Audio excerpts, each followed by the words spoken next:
Video kana dhaggeeffadhaa mee? Video kana dhaggeeffadhaa walitti deebina.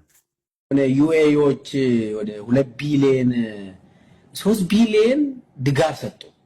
3 ቢሊዮን ዶላር ከዛ ውስጥ 1 ቢሊዮን በሻንጣ ነው የወሰደ አብይ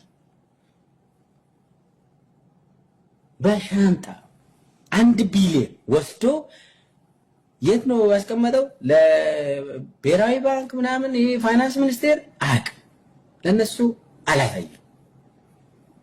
የግል የራሱ ሰዎች አለው አብይ የሚያስቀምጥበት ቦታ በሻንጣ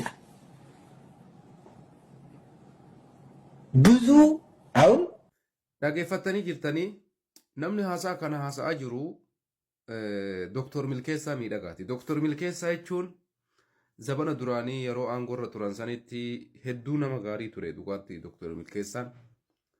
Amma garuu Dr. Milkeessaan baay'ee waan inni haasa'u mataa miila isaa walii wallaallee jirra. Kijibni inuma jira, kijibni akkanaan jiru addunyaarra. Fakkeenyaaf Imireet Arabiin Dr. Abiy Ahmadiif Itoophiyaadhaaf birrii biiliyeena 3 kennite. Biiliyeena 3 keessaa Dr. Abiy Ahmad birrii biiliyeena 1 shantamaan achi kaatee helikoofteri maan jedhu. Bata jaranaa kijiba kana ga'u kana yoo namni guddaan kun kijibu warri mootummaa kana jibbu ammoo dhugama jedhee jalaa sheergodha.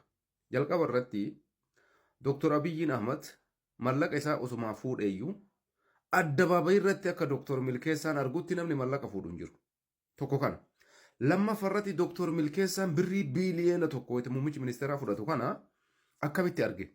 Baankii Dr. Abiyyiiti moo mallaqa qabaa Dr. Abiyyiiti moo kaaznaa Dr. Abiyyiiti moo hin salfatu bixaam itti yas waan nama garramu kijibaa gana ga'u namni guddaan kun yoo kijibu namoonni akka anaa kun maal rakkoo qabare amma osoo badhaasa kennuun danda'ame Nobel Prize kijibaan fudhachuun osoo danda'ame Dr. Milkeessaan bara kana badhaasa Nobel Prize kijibaa fudhachuu qaba ture jechuudha.